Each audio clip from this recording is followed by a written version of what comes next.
நமது ஆண்டவரும் இரட்சகருமாகிய இயேசு கிறிஸ்துவின் இனிய நாமத்தினாலே அனைவருக்கும் அன்பின் வாழ்த்துக்கள். இந்த நாளுக்குரிய வேத வசனத்தை நாம் வாசிப்போம். எபிரேயருக்கு எழுதின நிருபம் 12ஆம் அதிகாரம் 1ஆம் வசனம். எபிரேயர் 12ஆம் அதிகாரம் 1ஆம் வசனம். ஆகையால் மேகம் போன்ற இத்தனை திரளான சாட்சிகள் நம்மை சூழ்ந்து கொண்டிருக்க, பாரமான யாவற்றையும் நம்மை சுற்றி நெருங்கி நிற்கிற பாவத்தையும் தள்ளிவிட்டு விசுவாசத்தை துவக்குகிறவரும் முடிக்கிறவருமாகிய இயேசுவை நோக்கி நமக்கு நியமித்திருக்கிற ஓட்டத்தில் பொறுமையோடே ஓடக்கடவோம். எபிரேயர் 12ஆம் அதிகாரம் 1ஆம் வசனம். ஆகையால் மேகம் போன்ற இத்தனை திரளான சாட்சிகள் நம்மை சூழ்ந்து கொண்டிருக்க. எபிரேயர் 12ஆம் அதிகாரம் முதல் வசனத்தை வாசித்தோம். இதற்கு முந்தைய அதிகாரமாகிய 11ஆம் வசனத்துல விசுவாச வீரர்களுடைய பட்டியல் எழுதப்பட்டிருக்கிறது. ஆபேல், ஏனோக்கு, நோவா, ஆபிரகாம், யாக்கோபு, ஈசாக்கு, யோசேப்பு, மோசே, இப்படி ஏராளமான விசுவாச வீரர்களுடைய பட்டியல் இந்த 11ஆம் அதிகாரத்தில் எழுதப்பட்டிருக்கிறது. கிதியோன், பாராக், சிம்சோன், எப்தா, தாவீது, சாமுவேல், அநேக தீர்க்கதரிசிகள். இவர்களை குறித்து சொல்லிவிட்டு தான் 12ஆம் அதிகாரம் முதல் வசனத்துல வாசிக்கிறோம். ஆகையால் மேகம் போன்ற இத்தனை திரளான சாட்சிகள் நம்மை சூழ்ந்து கொண்டிருக்க. இத்தனை விசுவாச வீரர்கள் வேதத்துல நமக்கு முன்பாக அவர்கள் ஓடி முடித்திருக்கிறார்கள்.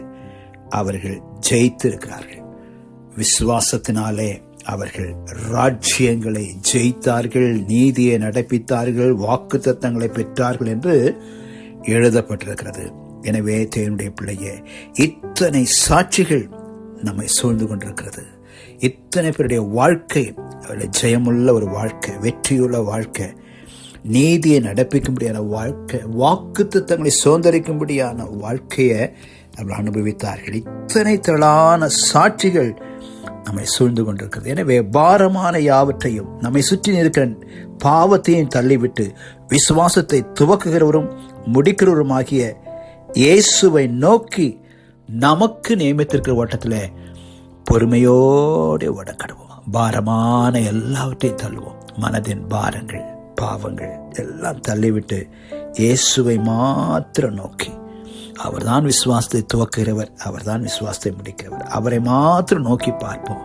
இத்தனை திரளான சாட்சிகள், இத்தனை மேகம் போன்ற இத்தனை திரளான சாட்சிகள் நமக்கு இருக்கிறாங்க. எனவே நமக்கு நியமித்திருக்கிற ஓட்டத்தில் ஒவ்வொருவருக்கும் ஒரு ஓட்டம் இருக்கு, ஒவ்வொருவருக்கும் ஒரு காரியம் இருக்கு. கர்த்தர் நமக்கு நியமித்திருக்கிற ஓட்டத்தில் பொறுமையோடு கூட ஓடக்கடவும்.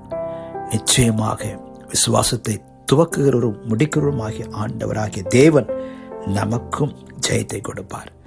இந்த எபிரேயர் 11ஆம் அதிகாரத்தில் பெரிய விசுவாச அட்டவணை இருக்கு.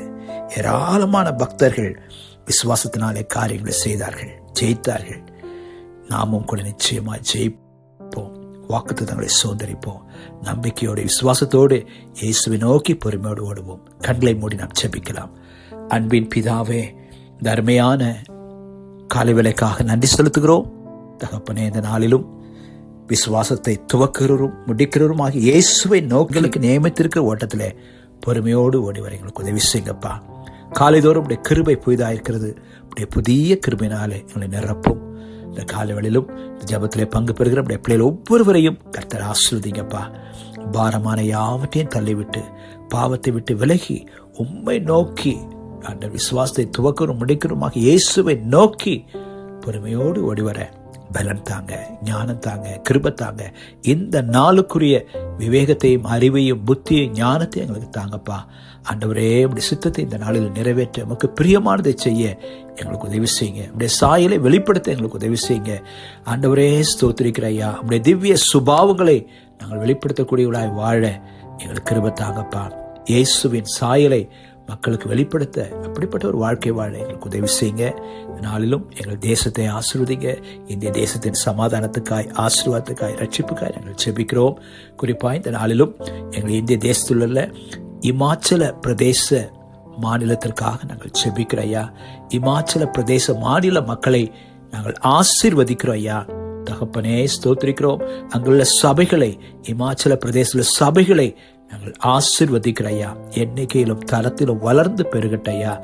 கர்த்தாவே மை ஸ்தோத்திரிக்கிறாங்கள ஊழியக்காரர்களை பலப்படுத்துங்க அப்பா, பயன்படுத்துங்க. அவளுக்கு விரோதமாக எழும்புற ஒரு ஆயுதமும் வாய்க்காதே போகட்டும் ஐயா. குறிப்பா இமாச்சல பிரதேசத்தில் இன்னும் எந்தெந்த பகுதியில், எந்தெந்த கிராமங்களில் சபைகள் இல்லாமல் இருக்கிறதோ அங்கெல்லாம் சபைகளை ஸ்தாபிக்க ஆண்டவர் வழிகளை திறப்பீராக, தடைகளை மாற்றுவீராக, ஊழியர்களை எழுப்புவீராக அப்பா.